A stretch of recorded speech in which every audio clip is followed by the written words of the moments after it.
राम सुमिर ले सुमिरन कर ले, राम सुमिर ले सुमिरन कर ले, को जाने रे कल की रीत, को जाने रे कल की रीत, राम सुमिर ले सुमिरन कर ले, राम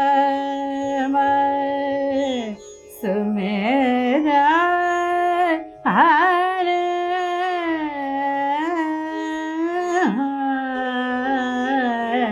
राम सुमिर ले सुमिरन कर ले, जाके हृदय राम बसत है, राम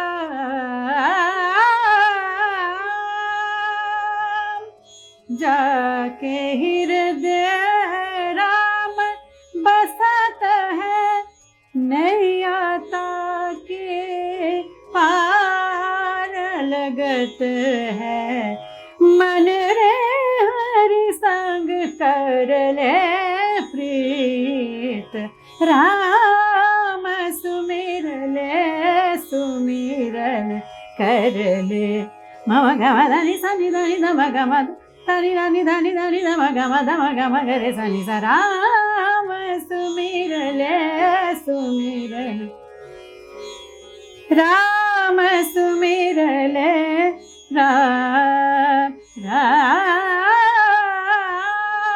राम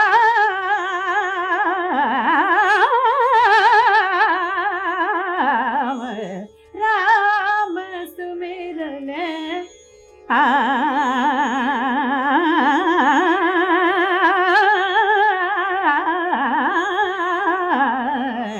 राम सुमिर ले सुमिरन कर ले।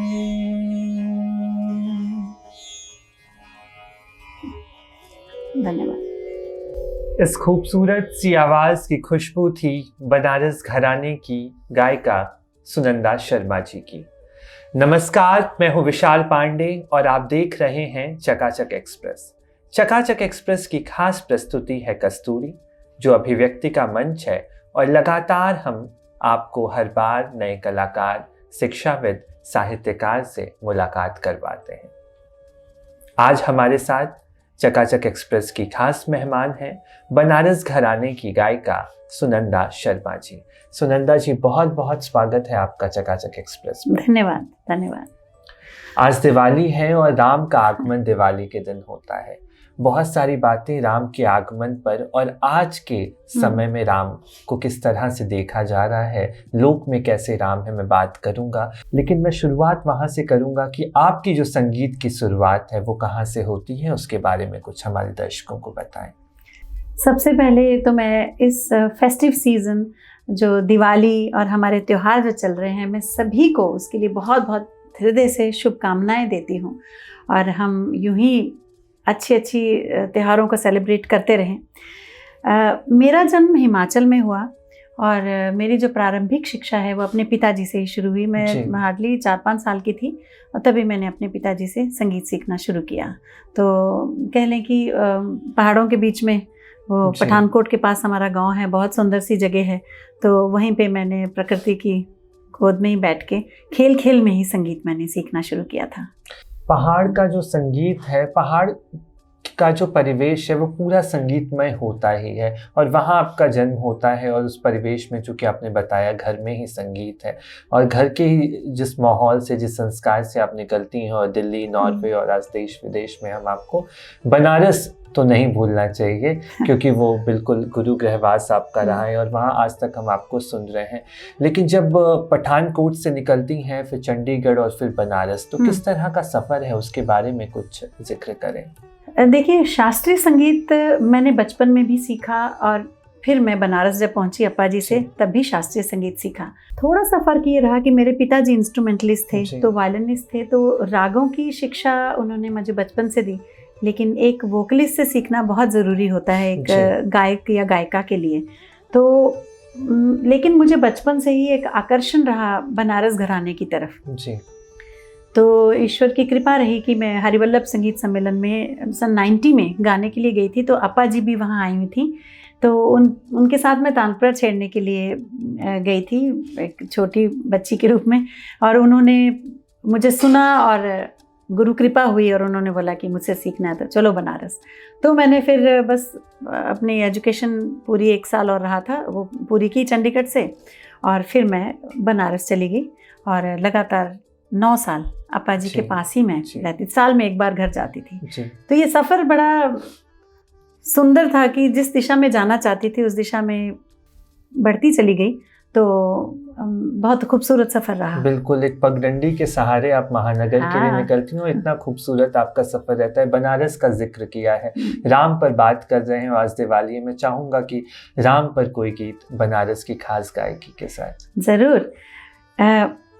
भगवान राम, उनके जीवन के आदर्शों को हम अपने जीवन में जब भी उतारते हैं तो किसी भी चीज़ में हारते नहीं हैं। बिल्कुल। आजकल की जो दौड़ है, इतनी डेस्परेशन है, बहुत कुछ है, बहुत सारी चीज़ें हैं। तो अगर उनके संयम को हम ले लें या उनकी दृष्टि को ले लें, उनकी शक्ति को ले लें, तो किसी भी एक चीज़ को अगर जीवन में उतारने के लिए रोज़ हम बैठ के थोड़ा उनके लिए मनन कर लें तो आई थिंक हम सब अपने जीवन में बड़े सौंदर्य के साथ आगे बढ़ सकते हैं। बनारस का एक झूला जो कि सिया संग झूले बगिया में राम ललना, यहाँ पड़ा है हिंडोला 8वें याम ललना, मैं ये सुनाती हूँ। स्वागत है।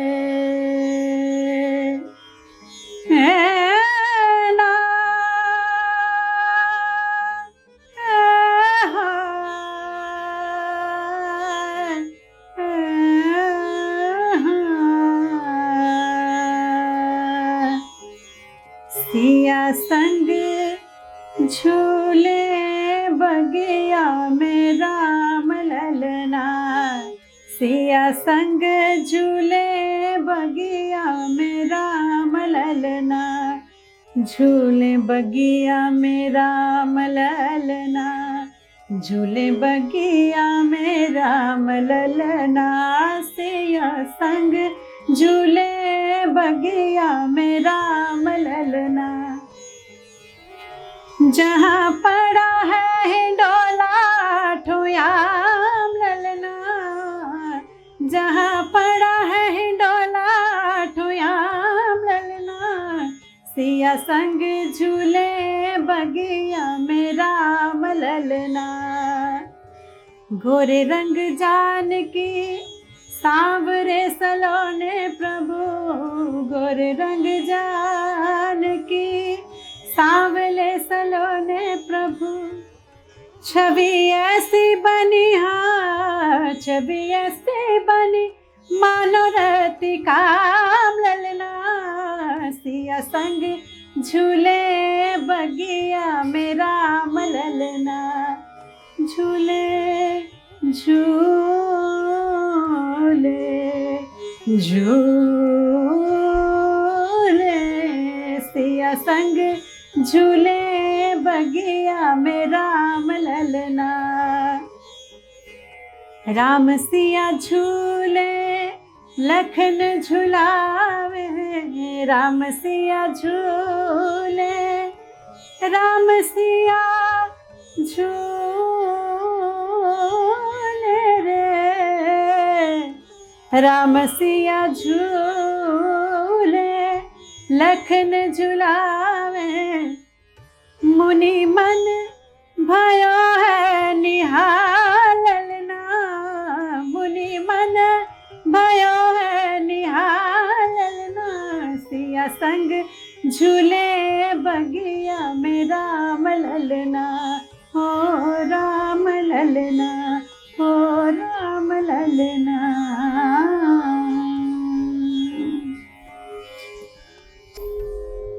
बहुत सुंदर झूला और बनारस की इतनी सुंदर गायकी सुनंदा जी आपके माध्यम से हम सुन रहे थे। बनारस की गायकी हमने सुनी और आप इस गायकी को देश विदेश में फैला रही हैं, विदेशों तक गई आपने, और वहाँ पर शास्त्रीय संगीत को लेकर क्या माहौल है और किस तरह से वहाँ पर इसका भविष्य देखती हैं, उसके बारे में कुछ जिक्र करें। अपने देश में शास्त्रीय संगीत गाना एक अलग एक्सपीरियंस है और विदेशों में इसको गाना एक अलग एक्सपीरियंस है।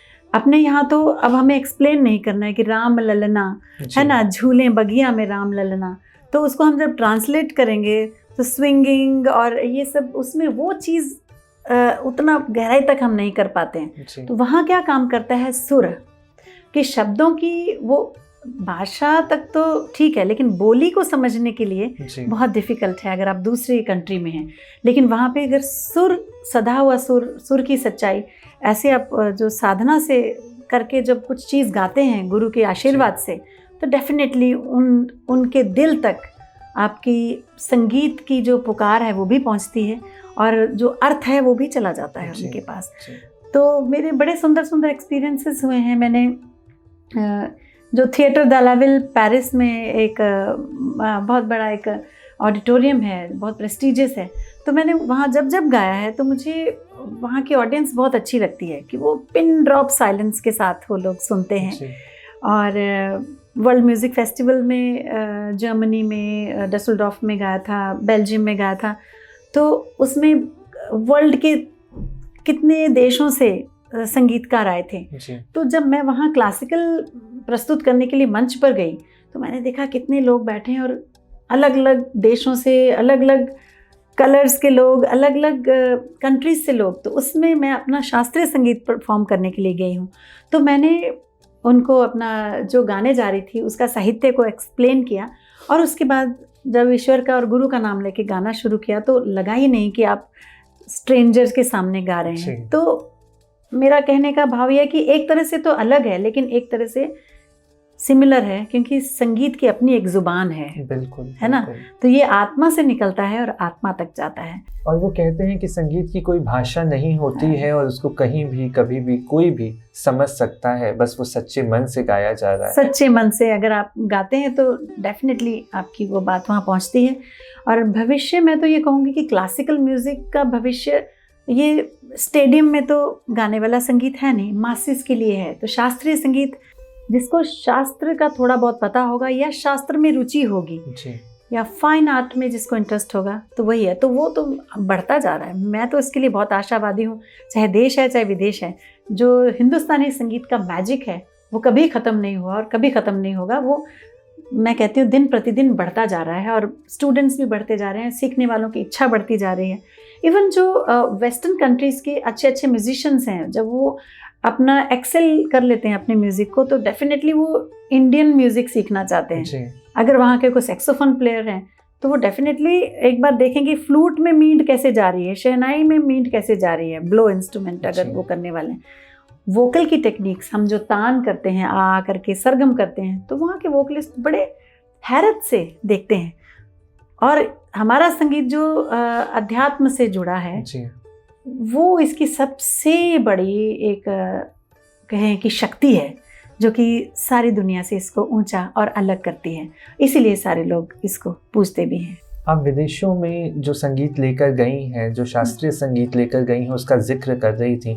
मैं जानना चाहूँगा कि पहली वो विदेश यात्रा कब की आपने और कैसा अनुभव रहा वहाँ पर, और कुछ अगर याद आ रहा हो जो वहाँ सुनाया तो ज़रूर हमारे दर्शकों के लिए सुनाएं। पहली विदेश यात्रा मेरे गुरुजी के साथ हुई थी, अपा जी पद्म विभूषण श्रीमती गिरिजा देवी जी के साथ जी। 99 में। तो वो पूरे इंग्लैंड में उनके कॉन्सर्ट टूर थे, तो मैं उनके साथ आवाज़ लगाने के लिए, वोकल सपोर्ट के लिए उनके साथ गाने के लिए गई थी। तो उनके साथ मैंने विदेशी ऑडियंस को पहली बार मंच से देखा और साथ में उनके गाया भी। और उसके बाद 2000 में मुझे सोलो कॉन्सर्ट्स के लिए जनरेशन Y2K करके इंग्लैंड में था, कॉन्सर्ट टूर्स थे, उसमें कुछ आर्टिस्ट को इनवाइट किया था। तो वो मेरा पहला वो था। तो इंग्लैंड में था, वो पर्सेल रूम में था, क्वीन एलिजाबेथ हॉल में है, तो वहाँ वो कॉन्सर्ट था। और मैंने ख्याल, टप्पा, ठुमरी, दादरा ये सब गाया। एंड गुरु आशीर्वाद से स्टैंडिंग ओवेशन मिला लोगों ने। तो ये मेरा पहला वो था। तो फिर वहीं से अपा जी को फ़ोन करके बोला, क्योंकि हम गुरु की उंगली पकड़ के ही चले हैं। और ये संगीत जो है वो आप YouTube से या दूर से नहीं सीख सकते हैं। जब तक गुरु की कृपा, गुरु की डांट, गुरु की परख, गुरु का संगत और साथ नहीं होता है ना, तो मुश्किल होता है। तो जो भी पाया उन्हीं के आशीर्वाद से पाया। तो हर उपलब्धि गुरु की उपलब्धि है, तो उन्हीं को बताते थे। और जहाँ कोई मुश्किल आती थी उन्हीं से पूछते थे। आज भी आंख बंद करके अगर हमें कोई प्रॉब्लम आती है, आंख बंद करके हम सोचते हैं कि हमारे गुरु हमें क्या रास्ता दिखाते, तो रास्ता दिखता है। गुरु हमेशा गाइड करते हैं। यही आस्था है सुनंदा। गुरु कभी नहीं मरता, गुरु हमारे अंदर है। हमें पता है, मुझे अगर कुछ समझ नहीं आ रहा है तो मैं अगर थोड़ी देर शांति में बैठूंगी, कुछ घंटे बिताऊंगी, तो पता लगेगा कि अप्पा जी की आवाज़ सुनाई दे, अरे बेटा ऐसे करो, you need to be connected. तो समय बिताना पड़ता है गुरु के साथ और अपने साथ। कुछ वहाँ का ध्यान जो गाया था, जो कुछ वहाँ गाया था, कुछ अगर जहन में हो और सुनाना चाहें हमारे जो पहला कॉन्सर्ट विदेश में। हाँ, मैं एक टप्पा की बंदी सुनाती हूँ जी।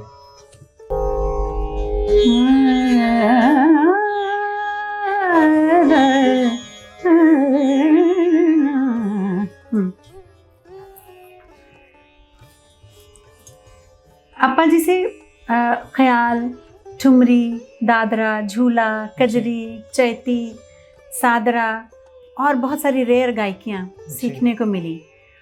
टप्पा जो कि पंजाब का एक फोक है, वो बनारस में जाके क्लासिकल रूप में बहुत सुंदर उसका रूप बना। तो टप्पे मैंने अप्पा जी से बहुत सारे सीखे। तो जो पहली कॉन्सर्ट इंग्लैंड में मैंने की थी, तो टप्पा जब मैंने पहली बार वहाँ गाया तो बहुत सराहा लोगों ने। तो मैं सुनाती हूँ, राग मिश्र देश में है और इसके शब्द हैं, भूल जावे साडा दुख वे, तुसी कर्म करो रब साइया। हे ईश्वर, हम पे कर्म करो, हमें अपने दुख भूल जाएं। बहुत सुंदर।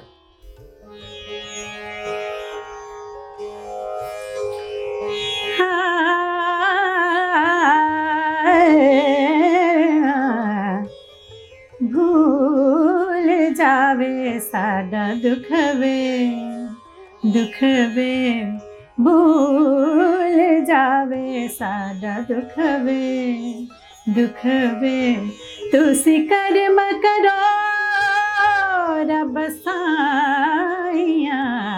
भूल जावे साडा दुख वे, दुख वे, कर्म करो तुसी भल करिहा, शोर तू आन के मिला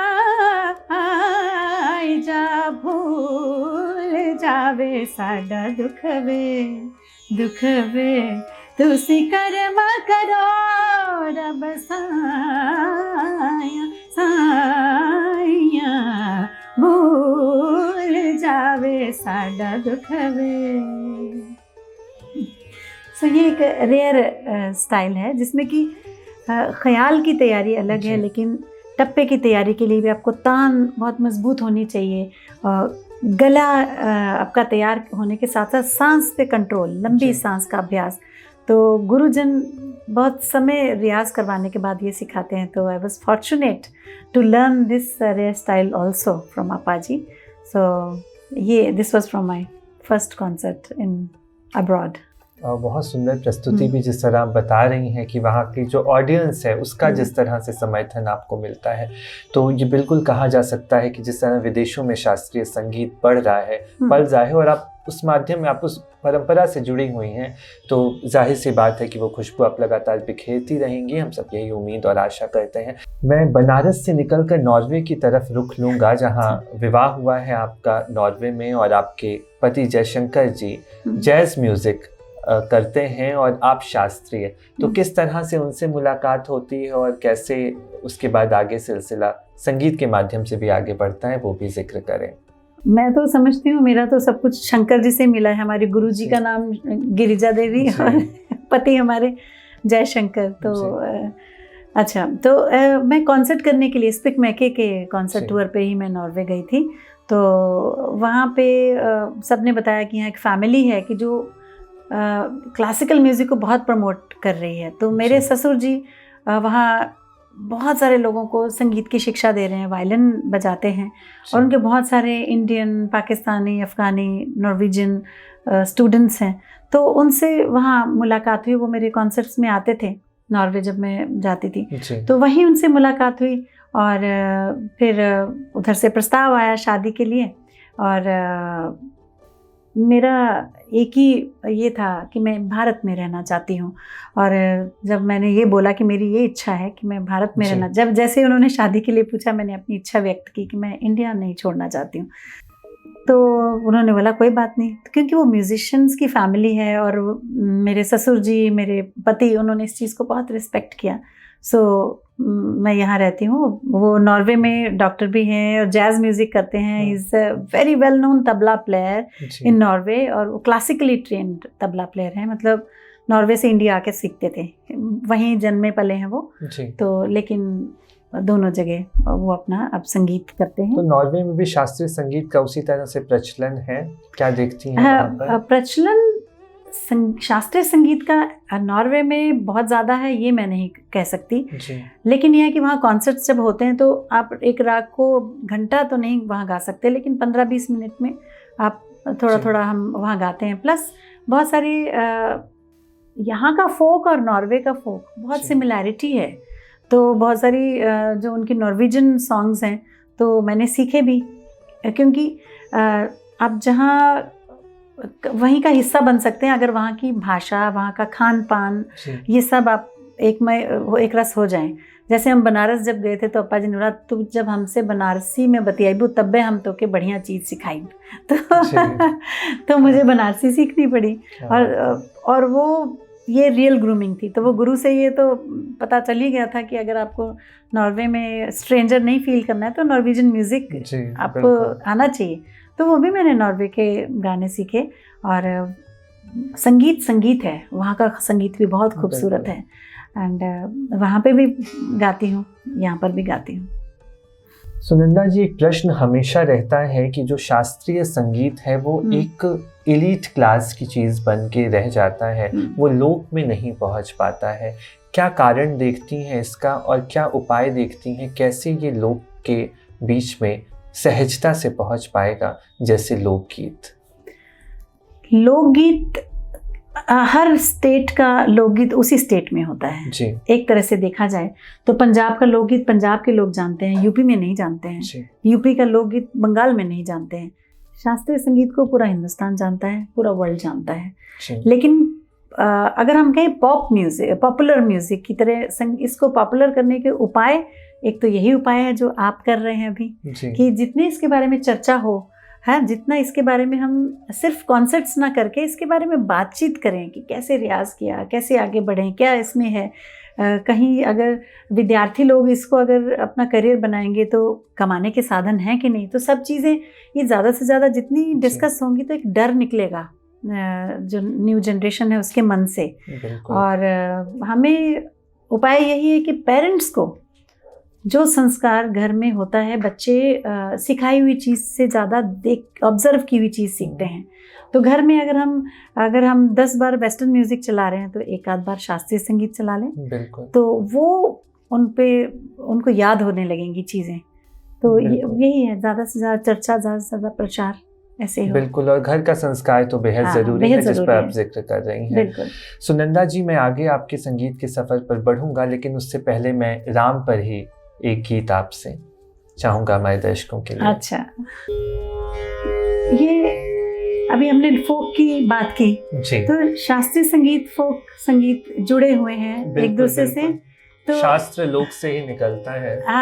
ये भी कह सकते हैं, और कई चीज़ें हैं जो अगर शास्त्रीय गाने वाले लोग गाते हैं तो अपनी दृष्टि से भी उसको गाते हैं, बिल्कुल, दोनों तरफ से है। बिल्कुल। तो एक ही मुझे बड़ा प्यारा लगता है, एक बन्ना है, जी, तो इसकी मैं 2 स्थाई अंतरा इसका सुनाती हूँ। बिल्कुल।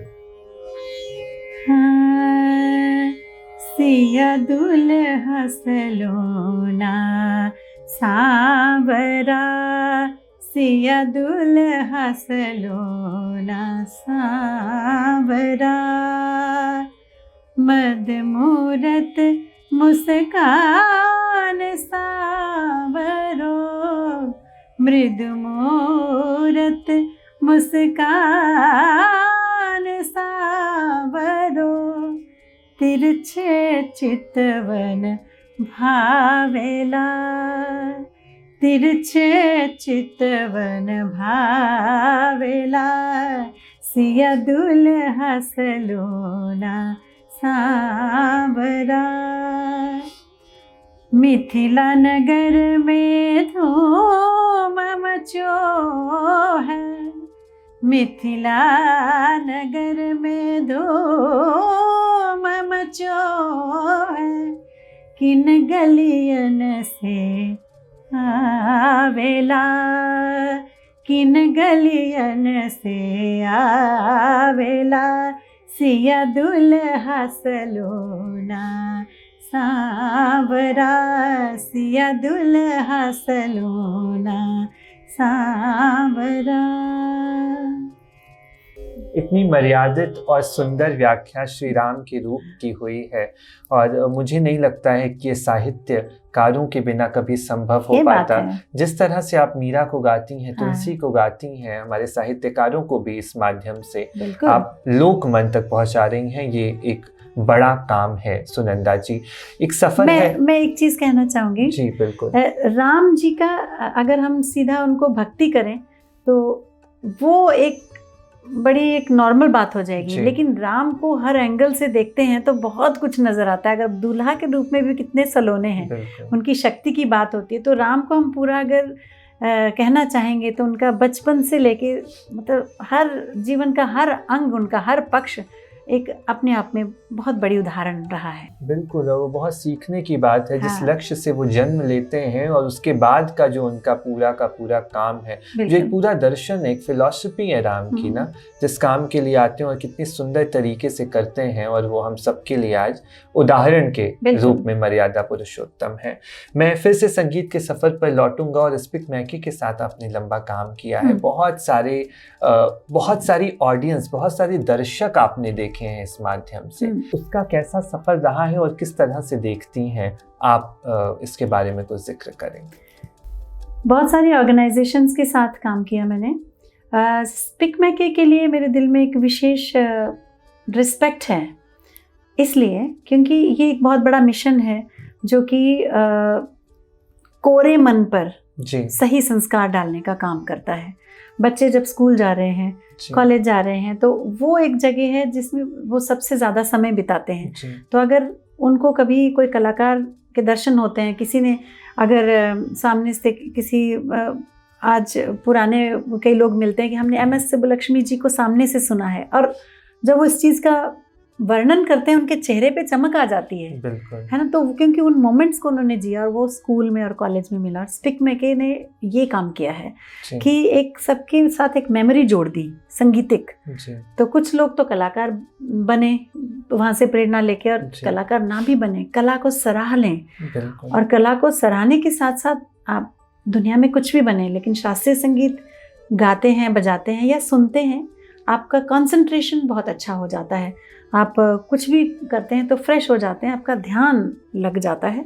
तो आई थिंक किसी भी करियर के लिए इंडिया में बच्चों को अगर इस चीज़ के लिए इंट्रोड्यूस किया जाता है तो इट्स अ बिग थिंग, और स्पीक मैके ने ये किया है। और ये सफ़र काफ़ी लंबा, लगभग 20 साल हो गए जी। इसके साथ मैंने काम किया है। And I always look forward to SPIC MACAY programs, interactions, क्योंकि हर बार कोई ना कोई बच्चा एक छाप छोड़ के जाता है और अलग तरह की एक सेटिस्फेक्शन होती है। जी, जी। मुझे हमेशा लगता है ये सबसे बड़ी चीज़ कलाकार बनने से भी ज़्यादा ना कि हम एक अच्छी ऑडियंस बन पाए, एक अच्छा दर्शक और श्रोता बन पाए ना। और ये काम अगर हो रहा है तो ये बहुत बड़ा काम लगता है कि वो संस्कार वहाँ तक पहुँच रहे हैं ना। तो और ऐसे माहौल में सुनंदा जी फिर एक बार लौटता हूँ बनारस की तरफ, और मैं जानना चाहूँगा कि एक लंबा वक्त बनारस में गुजरा, वहाँ की कोई भी दिवाली आपको याद आ रही हो तो उसका कोई किस्सा हमें बताना चाहें, और राम पर ही फिर एक गीत।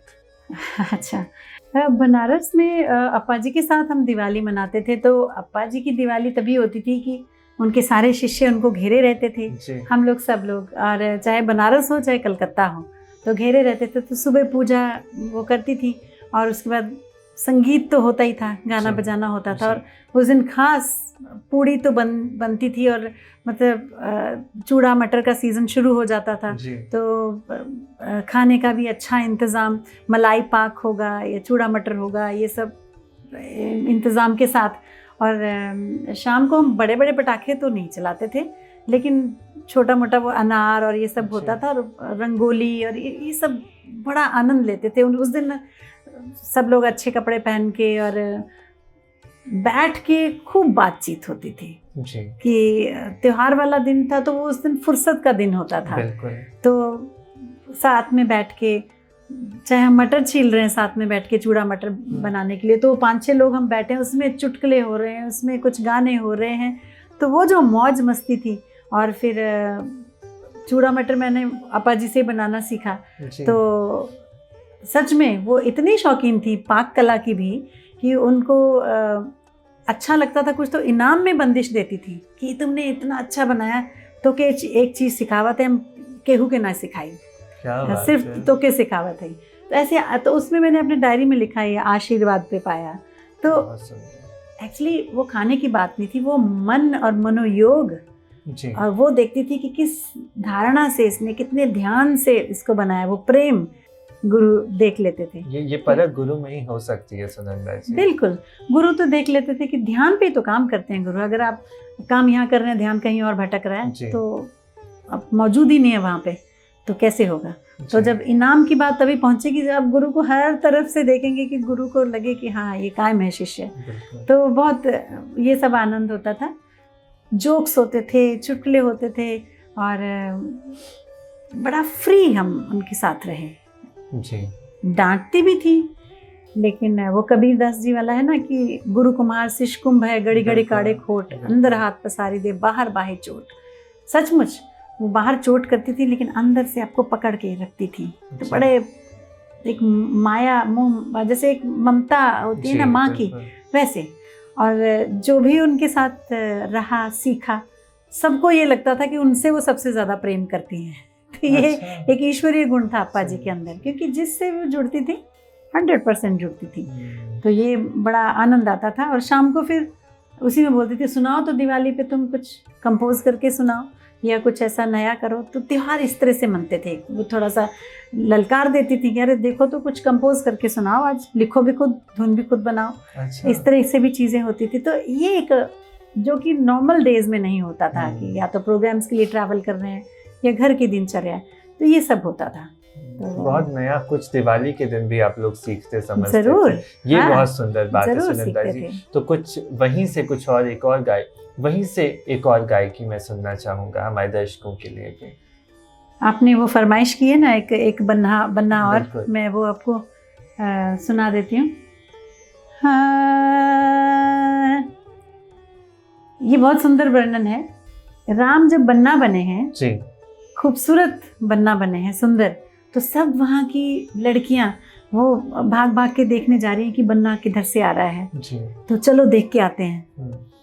हाँ, चलो देख आई राम बने लाडले, चलो देख आई राम बने लाडले, चलो देख आए, चलो देख आए। राम बने लाडले, राम हार संवारे अवधपुर में, राम हार संवारे अवधपुर में।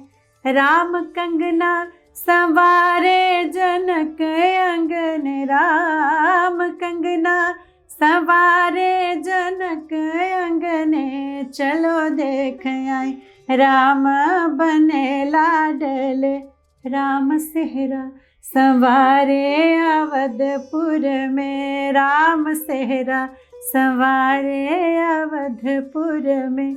राम पगड़ी संवारे जनक अंगन, राम पगड़ी संवारे जनक अंगने, चलो देख आए, चलो देख आए। राम बने लाडले। बहुत बहुत सुंदर गायकी सुनंदा जी, और कितने सुंदर शब्द हैं देखिए। देखिए क्या प्यारे शब्द हैं, और चलो देखिए क्या उत्सुकता, मर्यादित वर्णन है, और स्त्रियों के बीच में राम की जो छवि है वो किस तरह से कौतूहलवश उनको जानना समझना चाह रही हैं। बिल्कुल सही। सुनंदा जी, चूंकि कार्यक्रम के अंतिम पड़ाव में हैं हम लोग, मैं जानना चाहूँगा अभी के वक्त में जो युवा शास्त्रीय संगीत की ओर रुख करना चाहते हैं, सीखना चाहते हैं, सुनना चाहते हैं, उनके लिए हमारे इस मंच से क्या संदेश देना चाहेंगी?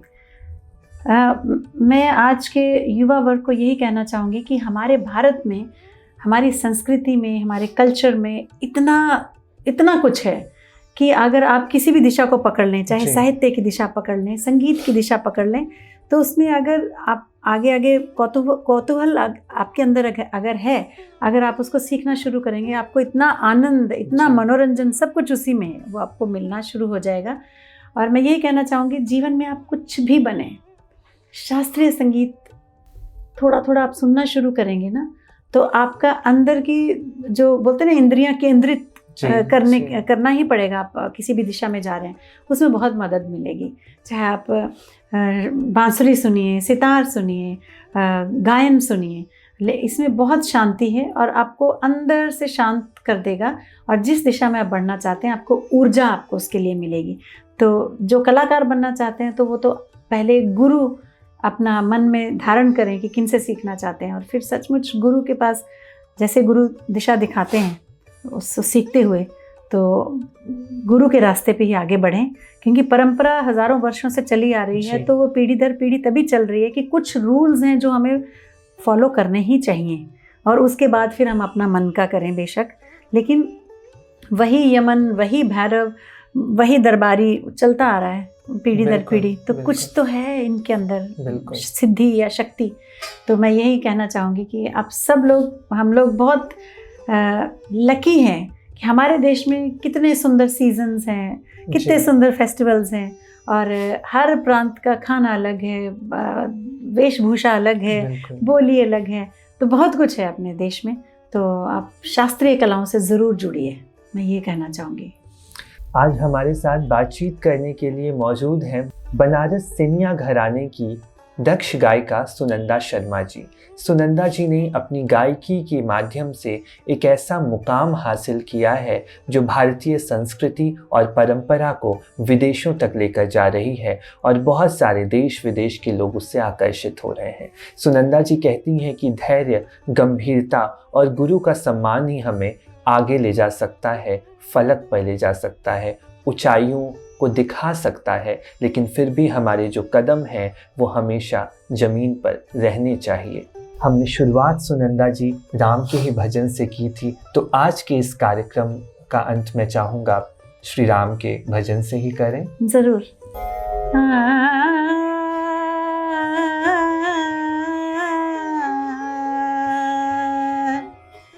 रघुपति राघव राजा राम, पतित पावन सीताराम। रघुपति राघव राजा राम, पतित पावन सीताराम। ईश्वर अल्लाह तेरे नाम, सबको सन्मति दे भगवान ईश्वर अल्लाह तेरे नाम, सबको सन्मति दे भगवान। रघुपति राघव राजा राम, पतित पावन सीताराम। वीर परिभक्तों ने पुकारा, आन हरो प्रभु कष्ट हमारा। वीर परिभक्तों ने पुकारा, आन हरो प्रभु कष्ट हमारा। तब दशरथ घर जन्मे राम, पतित पावन सीताराम। तब दशरथ घर जन्मे राम, पतित पावन सीताराम। जल में राम, थल में राम, भीतर बाहर राम ही राम। जल में राम,